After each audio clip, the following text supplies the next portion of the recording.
தினமணி நேயர்களுக்கு வணக்கம். IPL 2026 eliminator ஆட்டம் நடைபெற போகுது. ராஜஸ்தான் ராயல்ஸும் சன்ரைசர்ஸ் ஹைதராபாடும் விளையாட போறாங்க. நியூ சண்டிகர்ல விளையாட போறாங்க. இந்த ஆட்டத்தை பத்தின ஒரு சின்ன ப்ரிவ்யூ தான் இந்த வீடியோல பார்க்க போறோம்.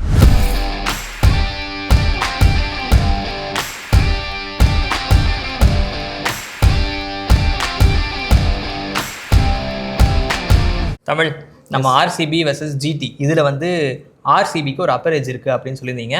ஸோ இந்த மேட்ச்ல யாருக்கு அப்பர் எட்ஜ் இருக்கு அப்படின்றத நம்ம பேச போறோம். ஃபர்ஸ்ட் எஸ்ஆர்ஹெச் இருந்து ஆரம்பிக்கலாம். நம்ம எஸ்ஆர்ஹெச் பேட்டிங் லைனை பார்க்கும் பொழுது கிட்டத்தட்ட ஜிடிக்கு சொன்ன அதே விஷயமும் இவங்க பேட்டிங்கும் பொருந்துமோ? எஸ், நம்ம அப்படி சொல்லலாம் தாராளமாக. ஏன்னா ஒவ்வொரு சீசன் பார்க்கும்போது அவங்கள்ட்ட ஒன்று அடித்தா ஒரு அதிரடியாக தடாலடியாக அடிப்பாங்க. அவுட் ஆனால் பார்த்தீங்கன்னா 82 90 மாதிரி அவுட் ஆகிறதுக்கும் வாய்ப்பு இருக்குது.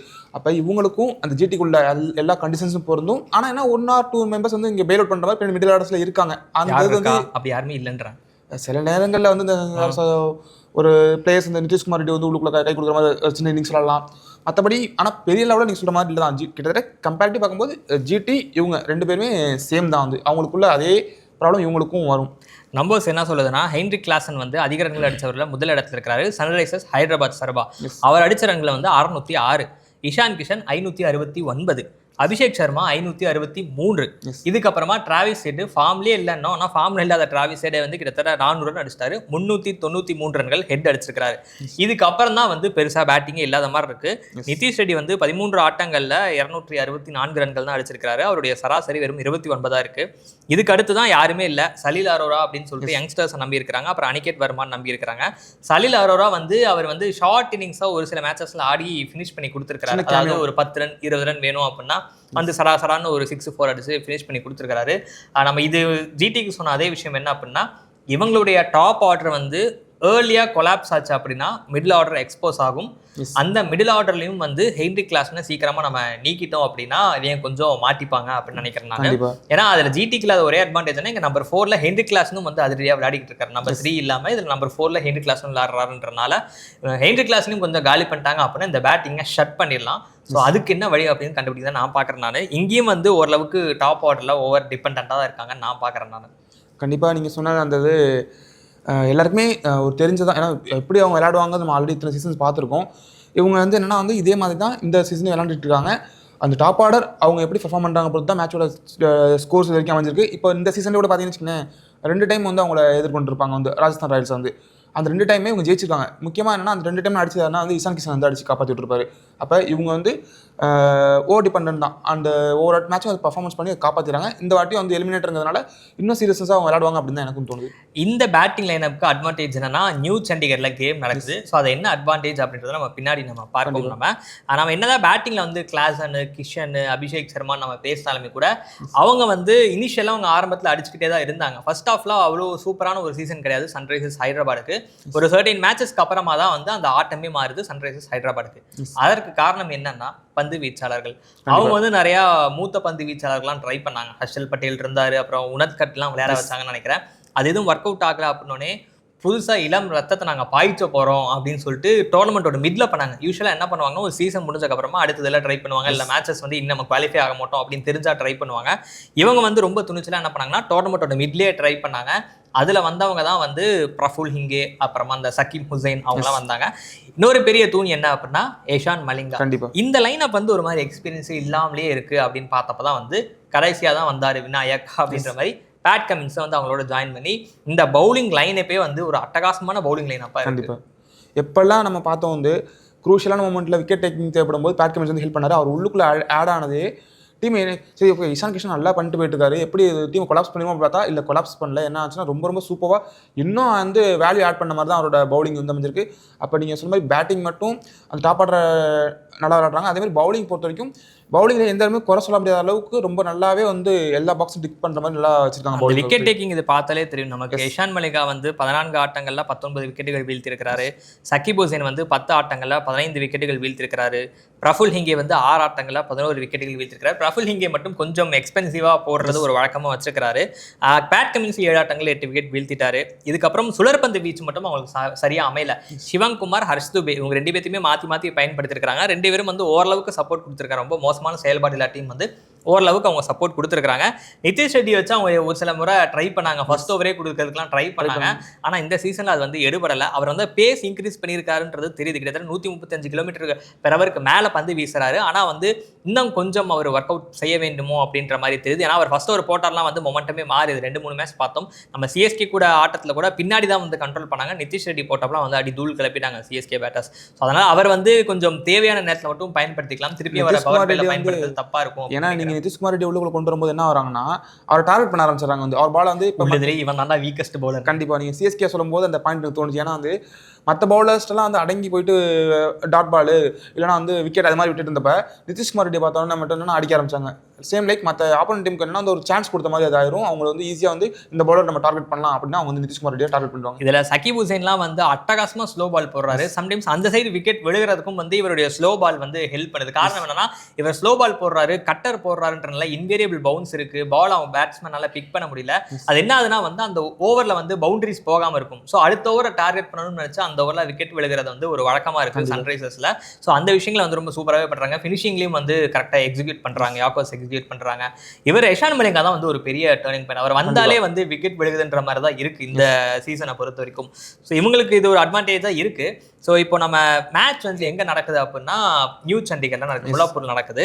ஸோ அங்கே என்ன நம்ம இது ட்ரெண்டு என்னவா இருக்குது அப்படின்னு பார்த்தோம் அப்படின்னா மொத்தம் வந்து 4 ஆட்டங்கள் நடந்திருக்கு இல்லையா. அதில் முதல் ஆட்டம் மட்டும் மார்ச் 31 நடந்த ஆட்டத்தில் மட்டும் பஞ்சாபும் ஜிடியும் மோதினாங்க. அதில் வந்து 162 ரன்கள் ஜிடி அடிச்சு 165 ரன்கள் எடுத்து நம்ம பஞ்சாப் வந்து சேஸ் பண்ணிட்டாங்க.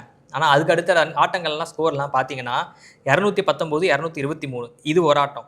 அதுக்கடுத்த ஆட்டத்தில் 254, 200. அதுக்கடுத்த ஆட்டத்தில் 222, 228 சேஸ் பண்ணியிருக்காங்க. ஸோ இதுவுமே வந்து கிட்டத்தட்ட ஒரு ஹை ஸ்கோரிங் பிச்சாக தான் இருக்குது. பேட்டர்ஸ்க்கு அதே தான் எக்ஸாக்ட்லி. ஸோ இதில் எஸ்ஆர்ஹெச் இருக்கக்கூடிய அட்வான்டேஜ் என்ன அப்படின்னா அந்த பேட்டர்ஸ் வந்து இங்கே ஜாலியாக வந்து பேட்டர் சுற்றுனாங்கன்னா அவங்களுக்கு ஒரு மொமெண்டம் கிடைச்சிருச்சுன்னா அவங்களுக்கு வந்து ஒரு நல்ல ஸ்கோர் எக்ஸிக்யூட் பண்ணிடலாம் அப்படின்றது. பந்து வீச்சாளர் இருக்கக்கூடிய அட்வான்டேஜ் என்ன அப்படின்னா அவங்க எஸ்ஆர்ஹெச் நம்ம ஹைதராபாத் பிச்சில் இந்த மாதிரி ஃப்ளாட் ட்ராக்காக போட்டனால தான் அவங்க கட்டர்ஸ் நிறையா போட்டுனே இருப்பாங்க. ஸோ அங்கே வந்து எப்படி போட்டாலும் உங்களால் வந்து ரன்னை கண்ட்ரோல் பண்ண முடியாதனால கட்டர்ஸ் போடுவாங்க, ஸ்லோ பவுன்சர் போடுவாங்க. ஸோ அதுக்கு ரொம்ப வெல் எக்விப்டு ஒரு பவுலர்ஸாக இருக்கிறாங்கன்றனால இந்த இடத்துல வந்து அந்த ஆயுதத்தை தான் அவங்க பிரதானமான ஆயுதமாக வச்சு களம் இறங்குவாங்க சன்ரைசர்ஸ் ஹைதராபாத் பந்து வீச்சாளர். கண்டிப்பாக. ஸோ அதனால் பந்து வீச்சாளருக்கும் வந்து இந்த கண்டிஷனுக்கு ஏற்ப புதுசாக நம்ம ஒரு யுத்தியை கண்டுபிடிக்கணும் அப்படின்றத ஆல்ரெடி அவங்க வழக்கத்திலேயே அது இருக்குது அப்படின்றத பார்த்துருக்கோம். சிஎஸ்கே ஆட்டத்தில் நம்ம பார்த்தோம், அதனால தான் நம்ம தோத்தோம்னு நினைக்கிறேன். நிறைய ஸ்லோ பால்ஸ் போட்டாங்க, நிறைய வேரியேஷன் காட்டினாங்க. வந்து நீங்கள் சொல்கிற மாதிரி பேட்டிங்க்கு இந்த பிச் வந்து ரொம்ப ஹெல்ப்ஃபுல்லாக இருக்க போகுது, ஒரு பேட்டர்ஸ் பேரடைஸாக இருக்க போகுது அப்படின்னு தெரிஞ்ச பட்சத்தில் பவுலர்ஸ் என்ன பண்ணால் ஏதாவது டிஃப்ரெண்ட்டாக இந்த கேம் எப்படி எவ்வளோ இருக்குன்னு பார்க்கும்போது தெரியும். ஒவ்வொரு மேட்சும் ஒவ்வொரு பாலுக்கும் அவங்க அடிக்க போகிறாங்கன்னு தெரிஞ்சதுக்கப்புறம் பவுலர்ஸ் எந்த அளவுக்கு அவங்கள மாற்றிக்கிட்டு அவங்க ஸ்ட்ராட்டஜி எப்படி திங்க் பண்ணி லைன் அண்ட் லென்த்து எல்லா விஷயத்தையும் ஒர்க் பண்ணால் மட்டும்தான் பண்ண முடியும். எனக்கு தெரிஞ்சு நீங்கள் சொன்ன மாதிரி இந்த 2 யங்ஸ்டர்ஸ் சொன்னீங்க, பிரஃபுல் ஹிங்கி அண்ட் சகிப் ஹுசைன். அவங்க 2 பேரில் சகிப் ஹுசைன் என்ன பண்ணுறாருன்னா வந்து ரொம்ப அது வந்து ரொம்ப ஸ்மார்ட்டாக திங்க் பண்ணி ஒவ்வொரு பாலுக்குமே அது வேரியேஷன் நல்லா பாட்டுறாரு, விக்கெட்ஸும் அதில் விழுது. அப்போ நீங்கள் சொன்ன மாதிரி இந்த வந்து பவுலர்ஸ் வந்து டிஃப்ரெண்ட்டாக திங்க் பண்ணால் மட்டும்தான் அவங்களுக்கு வந்து இந்த விக்கெட்டை கை கொடுக்கும். ஸோ இந்த நியூ சண்டிகர் பொறுத்த வரைக்கும் ஸ்பின்னு ஃபாஸ்ட் பவுலிங் சும்மா செக் பண்ணி பார்த்தப்ப என்னன்னா ஸ்பின்னில் வந்து 16 விக்கெட் எடுத்திருக்கிறாங்க, ஃபாஸ்ட் பவுலிங்கில் 25 விக்கெட் எடுத்திருக்காங்க. ஸோ அதனால் ஸ்பின்னர்ஸ் எண்ணிக்கையில் 2 ஸ்பின்னர்ஸ் அந்த மாதிரி விஷயத்தில் போக மாட்டாங்க அப்படின்றது தெரியுது. நம்ம ஆர்ஆர் இந்த டச் பண்ணுவோம். ஆர்ஆரோட ஸ்ட்ரென்த் என்ன அப்படின்னா அதிலும் வந்து கிட்டத்தட்ட வைபவ் சூரியவன்ஷி மிகப்பெரிய ஒரு போர் வீரராக இருக்கிறாரு. ஆரம்பத்தில் வந்து அவர் பேட்டை சுழற்ற ஆரம்பிச்சார் அப்படின்னா அடி 6 அடிச்சான 6 மட்டும் தான் அடிப்பேன் ரேஞ்சுக்கு அடிச்சிட்டு இருக்காரு. எனக்கு தெரிஞ்சு இன்னும் ஒரு 7 6 என்னமோ அடிச்சாங்கன்னா வந்து ஒரு சீசனில் அதிக 6 அடிச்ச ரெக்கார்டு கிறிஸ்கேலோட சாதனை முறியடிச்சுவார்னு நினைக்கிறேன் நான். ஸோ அந்த அளவுக்கு வந்து 6 பறக்க விட்டுட்டு இருக்காரு. அவரை வந்து கொஞ்சம் ஆரம்பத்தில் கட்டுப்படுத்திட்டோம் அப்படின்னா கொஞ்சம் ரிலீஃபாக இருக்கும். ஏன்னா துருவ் ஜுரே நல்லா விளையாடிட்டு இருக்காருனாலுமே அவர் பெரும்பாலும் ஆங்கர் ரோல் தான் பண்ணிட்டு இருக்காரு. ஸோ அந்த ஸ்ட்ரைக் ரேட்டை கட்டுப்படுத்தணும் அப்படின்னா வைபவ் சூரியவன்ஷி மிகப்பெரிய ஒரு டார்கெட்டாக இருக்கிறாரு. கண்டிப்பாக. இப்போ அவங்க டீமில் வந்து பார்த்தீங்கன்னா நமக்கு பேட்டிங்கில் சூரியவன்ஷி மட்டும் இல்லை, ஜெய்ஸ்வால் இருக்காரு, துருவ் ஜுரல் இருக்காரு, ரியான் பராக் எல்லாமே வந்து அவங்க எப்படின்னா இவங்க மாதிரி டாமினண்ட்டாக இந்த சன்ரைசர்ஸ் செகண்ட் ஹாஃபில் ஒரு டாமினண்ட்டாக ஜெயிச்சிருந்தோம் அந்த மாதிரி வரல. ஆரம்பத்தில் பார்த்தீங்கன்னா டோர்னமெண்ட்டை நல்லா ஸ்டார்ட் பண்ணாங்க, அப்புறம் இடையில என்ன கொஞ்சம் வந்து பிரேக் டவுன் ஆச்சு. அதுக்கப்புறம் மறுபடியும் என்ன அங்கேருந்து டேக் ஆஃப் ஆகி நல்லா வந்தாங்க. லாஸ்ட் 3-4 மேட்சஸ் பார்த்தீங்கன்னா நல்ல ஒரு ஃபார்ம் கொண்டு நல்ல ஃபார்ம்லேயே ஜெயிச்சு அது ரொம்ப கான்ஃபிடன்ஸ் பூஸ்ட் ஆயிருக்கு. காரணம் நீ ஜெயிச்சா உள்ள தோத்தா வெளியிடுற நேரத்தில் ஆல்மோஸ்ட் அவங்க வந்து ஒரு நாக் அவுட் மென்டாலிட்டி தான் வந்து அந்த கேமே டீல் பண்ணியிருப்பாங்கன்றனால இதுவும் ஆறு ஒரு நாக் அவுட் ஸ்டேஜுக்கான ஒரு ப்ரீ இது மாதிரி இருக்குன்னு வச்சுக்கோங்க, ஒரு ட்ரையல் நடந்த மாதிரி இருக்கும். கண்டிப்பா அந்த ஒரு பூஸ்ட் அவங்களுக்கு இருக்கும். கண்டிப்பா. சில நேரங்கள் சில மேட்சஸ் பார்த்தீங்கன்னா கேப்டன் ரியான் பராக் இருந்திருக்க மாட்டாரு, வேற உள்ளுக்குள்ள வந்து ஜெய்ஸ்வால் கேப்டனா லீட் பண்ணியிருப்பாரு. இப்போ இது மாதிரி நிறைய மாறி இருந்துச்சு. ஆனால் லாஸ்ட் நீங்க சொன்ன மாதிரி என்னன்னா வந்து ஒரு 3 மேட்சஸ் 4 மேட்சஸ்ல வந்து அவங்களுக்கு கான்ஃபிடன்ஸ் பயங்கரமா பூஸ்ட் ஆயிருக்கு. இப்போ என்ன வந்து எலிமினேட்டருக்கு நாங்கள் தயார்ப்பா, எங்கள்கிட்ட எல்லாம் இருக்கு. நீங்க சொன்ன மாதிரி சூரியன்ஸ் நல்லா அடிக்கிறாரு, இடத்துல த்ரூ ஜுரல் நல்லா விளையாடுறாரு.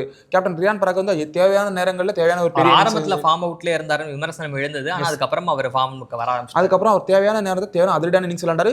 எலிமினேட்டருங்க பட்சத்தில் வந்து அதுக்கும் ஒரு நல்ல ஒரு கேப்டன் ஸ்மாக் விளையாடணும் அப்படிங்கிறது அவர் மைண்டில் இருக்கும். அதனால அவரும் ரெடியாக இருக்காரு. இப்போ பேட்டிங்கில் எப்படி இருக்காங்கன்னு பார்த்தா, பவுலிங்கில் என்னன்னா வந்து ஒரு ஆளாக தூக்கி நிப்பாட்டிட்டு இருக்காருங்கிற மாதிரி. என்னன்னா வந்து ஆர்ச்சர் வந்து அந்த அளவுக்கு சூப்பராக வந்து பவுல் பண்ணிட்டு இருக்காரு. ஒவ்வொரு மேட்ச்சுக்குமே அவர் பால்ஸ் வந்து பிக் பண்ணுறது ரொம்ப கஷ்டமாக இருக்கு. திடீர்னு பார்த்தீங்கன்னா வந்து ஃபேஸ் ரொம்ப அதிகமாக போட்டு ஸ்டம்பை பறக்க விடுறாரு. ஸோ அவர் வந்து ரொம்ப எக்ஸலண்டாக பண்ணாரு. கடைசியாக நடந்த மும்பைக்கு எதிரான ஆட்டத்தில் எல்லாமே பண்ணார். பேட்டிங்லையும் அவர் தான் கை கொடுத்தாரு. அவர் அடிச்ச 32 ரன்கள் தான் டிஃபரன்ஸாக இருந்தது. ஃபீல்டிங்லாம் பறந்து பிடிச்சாரு. திடீர்னு முட்டிக்கால்லாம் அடி வாங்கினா நமக்கே பார்க்க பயமா இருந்தது. யோ நீ ஃபாஸ்ட் பவுலரியா இப்படிலாம் பண்ணினா எங்கிட்ட பிடிச்சிக்குமியா அப்படின்னு நமக்கே பதறிச்சு. அந்த அளவுக்கு முழு ஹார்ட்டையும் கொடுத்து விளையாண்டாரு. அது நீங்க சொன்னது வந்து நம்பர்ஸ்லேயே வெளிப்படுது. ஆர்ச்சர் வந்து 14 ஆட்டங்களில் 21 விக்கெட் வீழ்த்திருக்கிறாரு. அதுக்கு அடுத்த அதிகபட்ச விக்கெட் யாரும் பார்த்தா அப்படின்னா பிரிஜேஷ் சர்மா. அவர் வந்து 11 ஆட்டங்களில் 13 விக்கெட்டுகள் தான் வீழ்த்திருக்கிறாரு. ஸோ இந்த அளவுக்கு பெரிய ஒரு இடைவெளி இருக்கு. ஆர்ச்சர் அந்த பக்கம் நல்லா போட்டுக்கிட்டு இருக்காருன்னா அவருக்கு இன்னொரு முனையில இருந்து ஒரு பெரிய ஒரு சப்போர்ட் தேவை. ஸோ அந்த சப்போர்ட் சிஸ்டம் இல்லாதனால தான் வந்து ராஜஸ்தான் ஒரு சில மேட்சஸ்ல வந்து அடி வாங்கியிருக்காங்க. அதுல இதுதான் மிக முக்கியமான காரணமா இருக்கு. ஸோ எலிமினேட்டர்ல ஆர்ச்சருக்கு யாராவது கை கொடுக்கல பந்து வீச்சல அப்படின்னா அது அவங்களுக்கு ஒரு வீக் பாயிண்டா இருக்கும். அது வந்து ஆர்ஆருக்கு அடி வாங்குறதுக்கு ஒரு நல்ல ஒரு சான்ஸ். இல்லை என்னை பொறுத்த வரைக்கும் என்னன்னா, இப்போ இந்த ஒரு 3 கேம்ல நல்லா விளையாடான்னு சொன்னல, 3-4 கேம்ல அப்படி பார்க்கும்போது ஆர்ச்சருக்கு கை கொடுக்குற மாதிரி என்ன பண்ணிட்டாருன்னா, நன்றே பர்கர் அவர் என்ன பண்ணிட்டாருன்னா ஓரளவுக்கு நல்லா அந்த கம்பேக் போட்டு பவுல் பண்ண ஆரம்பிச்சாரு. அவர் டாட் பால்ஸ் ஏற்கனவே ஆர்ச்சரி நல்லா டாட் பால்ஸ் போட்டு கிரியேட் பண்ணி என்ன பண்ணாரு, விக்கெட் எடுக்கிறாரு. அவர் கூட இவரும் நல்லா பந்து போடும்போது பிரிஜேஷ் சர்மாவும் நல்லா பந்து போடுறாரு. இப்போ 3 பேர் சேர்ந்து ஒரு ப்ரெஷர் கிரியேட் பண்ணாலே அடுத்தடுத்து உள்ளவங்க ஸ்பின்னர்ஸ் பார்த்துக்குவாங்க. ஸ்பின்னர்ஸ் வந்து இடையில வந்து மிடில் வந்து அவங்க கண்ட்ரோல் பண்ணிடுவாங்க. அதுக்கப்புறம் அந்த யஷ்ராஜ் அவர் வந்து ஸ்பின்னர், அவர் கொஞ்சம் சின்ன பையன் தான் இருந்தாரு. பிஷ்னாயை வெளில உட்கார வச்சுட்டு இவர் வந்திருக்கிறாருன்றனால அது ஓரளவுக்கு அவங்களுக்கு ஒரு நல்ல இதுவே கொடுத்துருக்கு. கடைசியா விளையாண்ட ஆட்டங்கள் கிட்டத்தட்ட ஒரு 8 விக்கெட் வீழ்த்திருக்காரு 6 ஆட்டங்கள்ல. அவரும் வந்து கொஞ்சம் ஏதாவது நடுவில் மிடில் ஓவர்ஸ் விக்கெட்டுக்கு ஹெல்ப் பண்ணார் அப்படின்னா ஆறாருக்கு அது ஹெல்ப் பண்ணும். கண்டிப்பா எனக்கு தெரிஞ்சு இருந்தாலுமே கூட பவுலிங் கொஞ்சம் கம்பேரிட்டிவ் டு எஸ்ஆர்ஹெச் இது கொஞ்சம் வீக்காக இருக்குன்னு தான் நான் பார்க்குறேன். கண்டிப்பாக நீங்கள் வந்து அதை நம்ம வந்து மறுக்கவே முடியாது. இப்போ இருக்க பவுலிங் வச்சு அவங்க அட்ஜஸ்ட் பண்ணி ஆகணும். 3 பவுலர்ஸ் சொன்னோம். இப்போ இந்த ஆர்ச்சர் அப்புறம் வந்து இந்த உங்களை சொல்லும்போது பிரிஜேஷ் இவங்க வந்து கண்ட்ரோல் பண்ணிடுவாங்க. ஸ்பின்னர்ஸில் இவங்க வந்து நீங்கள் வந்து ரவீந்திர ஜடேஜா ப்ளஸ் இவங்க 2 பேரும் சேர்ந்து தான் பண்ணி ஆகணும். இந்த நீங்கள் சொன்ன இந்த யஷ்ராஜ் பஞ்சா அவர் என்ன பண்ணுறாருன்னா, லாஸ்ட் மேட்ச் லீக் மேட்ச்சில் வந்து ஒரு யங்ஸ்டர்ஸ் மாதிரியே இல்லை, நல்லா வந்து ஒரு எக்ஸ்பீரியன்ஸ் பவுல் பண்ணுற மாதிரி எப்படி இருக்குமோ அந்த மாதிரி வந்து நல்லா பவுலிங் பண்ணார். இதே ஒரு எலிமினேட்டர் போட்டினா வந்து இன்னும் அதிகமான அந்த எதிர்பார்ப்பு இருக்குமா, அப்போ நல்லா பண்ணுவார் அப்படிங்கிற ஒரு எண்ணத்தில் தான் அவர் வந்துட்டு இருப்பார். எனக்கு தெரிஞ்சு மேட்சப் பண்ணியாலும் it's another do or die match அப்படிங்கிறதுனால வந்து ராஜஸ்தான்ஸ் வந்து இதை விட்டால் வாய்ப்பு இல்லை அப்படிங்கிறதுக்காக வந்து நல்லா பண்ணுவாங்க அப்படின்னு தோணுது. பட் நீங்கள் சொன்ன மாதிரி அப்பர் ஏஜ் வந்து எஸ்ஆர்ஹெச் தான் இருக்குன்னு நினைக்கிறேன் நான். நம்ம 2-3 காரணங்களே கூட நம்ம அடுக்கலாம். என்னென்ன காரணங்கள்னா, நமக்கு கடந்த 5 ஆட்டங்கள் ஹெட் டு ஹெட் வந்து கடைசியாக நடந்த 5 ஆட்டங்களில் பார்த்தோம் அப்படின்னா 5 ஆட்டங்களும் ஜெயிச்சது எஸ்ஆர்ஹெச். இது ஒரு அப்பர் ஹெட்டாக இருக்குது. அதுக்கப்புறமா வந்து நம்ம முன்னாடியே பேசின மாதிரி எஸ்ஆர்ஹெச் பவுலிங் அட்டாக் வந்து கம்பேரிட்டிவ் டு இதுக்கு அவங்க பெட்டராக சூஸ் ஆகிறாங்க. இந்த பவுலிங் லைனப்பை கம்பேர் பண்ணுறப்போ நம்ம எல்லாருக்குமே ஞாபகம் இருக்கும், பிரஃபுல் ஹிங்கே வந்து எந்த ஆட்டத்தில் ரொம்ப ஃபேமஸ் ஆனார் அப்படின்னா ராஜஸ்தான் ராயல்ஸ்க்கு எதிரான ஆட்டம் தான். முதல் 2 ஓவர்லேயே வந்து கிட்டத்தட்ட 4 விக்கெட் அவர் வீழ்த்தினாரு அப்படின்னு நினைக்கிறேன் நான். ஸோ அவர் வந்து சொல்லியிருப்பாரு, நான் வந்து ஷார்ட் பால் போட்டு வந்து வைபவ் சூரியவன்ஷி விக்கெட் எடுப்பேன் அப்படின்னு முந்தின நாள் சொல்லியிருந்தாராம். அதே மாதிரி சொல்லி தான் வந்து லீக் ஆட்டத்தில் சூரியவன்ஷி விக்கெட்டை எடுத்திருப்பாரு. ஸோ அந்த ஆட்டம் வந்து உங்க எல்லாருக்குமே நினைவு இருக்கும். அப்படின்னால சூரியவன்ஷிக்கான திட்டங்கள்லாம் வந்து இவங்க ஓரளவுக்கு அப்பர் ஹேண்டில் வருவாங்க. எலிமினேட்டர் ஆட்டத்தில் ஜெயிச்சு அதுக்கப்புறமா குவாலிஃபயர் போய் அதுக்கப்புறமா ஃபைனல்ஸ் போய் அதுக்கப்புறமா கப்படிச்ச ஒரு டீம் அப்படின்னா அது சன்ரைசர்ஸ் ஹைதராபாத் மட்டும்தான். ஏன்னா மற்றபடி இதுக்கு முன்னாடி விளையாடிய அணிகளில் வந்து எலிமினேட்டில் விளையாடிய அணிகள் வந்து கோப்பை அடித்ததா வரலாற்று கிடையாது ஐபிஎல் வரலாற்றில். ஸோ அந்த வரலாறு கொண்ட ஒரு அணி வந்து எஸ்ஆர்ஹெச்சாக இருக்குது. இன்னொரு ரீசன் என்ன சொல்கிறேன் அப்படின்னா, இந்த பக்கம் ரியான் பராகோட கேப்டன்சியை வந்து குறைத்து மதிப்பிடல. அவர் வந்து யங் கேப்டன் இருக்கிறார். ஆனால் இந்த பக்கம் பேட் கமிங்ஸ் பார்த்தோம் அப்படின்னா ரொம்ப கூல், ரொம்ப காமாக இருப்பார். ஸோ அவருக்கு எக்ஸ்பீரியன்ஸ் இருக்குன்றனால எப்படி லீட் பண்ணணும், முக்கியமாக பிக் கேம்ஸில் வந்து பிளேயர்ஸ் எப்படி ஹேண்டில் பண்ணணும் அப்படின்றதுலையும் வந்து ரொம்ப கவனமாக இருக்கக்கூடிய ஒரு ஆளாக இருக்கிறனால இந்த மாதிரியான பல விஷயங்கள்னால எனக்கு தெரிஞ்சு எஸ்ஆர்ஹெச் ஒரு அப்பர் ஹேண்டாக இருக்காங்க நான் நம்புறேன். மறுபடியும் அந்த நிகழ்வை திரும்பி நடத்தி காட்டுவாங்க அப்படிங்கிற மாதிரி சொல்கிற மாதிரி தெரியுது. வந்து இது அந்த எலிமினேட்டரில் தோற்று போயிட்டு திரும்பி மறுபடியும் போயிட்டு குவாலிஃபை டூர் வாய்ப்பு இருக்குது. ஏன்னா ரொம்ப ஸ்ட்ராங்காக இருக்காங்க அவங்க டீமு. தெரியல, எனக்கு தெரிஞ்சு அவங்க அப்பர் ஹேண்டாக இருக்கிறாங்க தான் நான் நம்புறேன் நான். ஸோ நம்ம பார்க்கலாம். நம்ம எஸ்ஆர்ஹெச்சும் வந்து எனக்கு தெரிஞ்சு அப்பராக இருக்காங்கன்னு சொன்னாலுமே கூட இது நாக் அவுட் கேம். எனி கேமில் எந்த மொமெண்ட் வேணாலும் என்ன வேணாலும் நடக்கலாம் அப்படின்னால ஆர்ஆர் கூட திடீர்னு அடிச்சுட்டு வரலாம். பட் இருந்தாலும் நான் வந்து உறுதியாக நம்புறேன் எஸ்ஆர்ஹெச்க்கு ஒரு அப்பர் எஜ்ஜாக இருக்குன்னு நினைக்கிறேன். ஸோ இது வந்து எங்களுடைய ப்ரெடிக்ஷனாக இருக்குது, எங்களுடைய சின்ன அனாலிசிஸாக இருக்குது. இதில் நாங்கள் மிஸ் பண்ண பாயிண்ட்ஸ் ஏதாவது இருந்ததுன்னா கீழே கமெண்ட் பண்ணுங்கள். இந்த ஆட்டத்தில் யார் ஜெயிப்பாங்க அப்படின்ற உங்களுடைய ப்ரெடிக்ஷனை கீழே கமெண்ட் பண்ணுங்கள். அது மட்டும் கிடையாது, யார் அதிக ரன் எடுப்பா, யார் அதிக விக்கெட் வீழ்த்துவா அப்படின்னு கீழே கமெண்ட் பண்ணுங்கள். கமெண்ட் பண்ணால் பரிசு தருவீங்களா அப்படின்னா எங்கிட்ட பரிசுலாம் இல்லை. இதனால் நம்ம கமெண்ட் பண்ணி ஜாலியாக விளையாடிட்டு இருப்போம். ஏன்னா இன்னும் கொஞ்ச நாள் தான் இருக்குன்றனால இந்த மொமெண்ட்ஸை வந்து நம்ம என்ஜாய் பண்ணி பண்ணலாம் ஃபைனல்ஸ் முடிய வரைக்கும். அடுத்த நிகழ்ச்சியில் உங்களை சந்திக்கிறோம். நன்றி, வணக்கம்.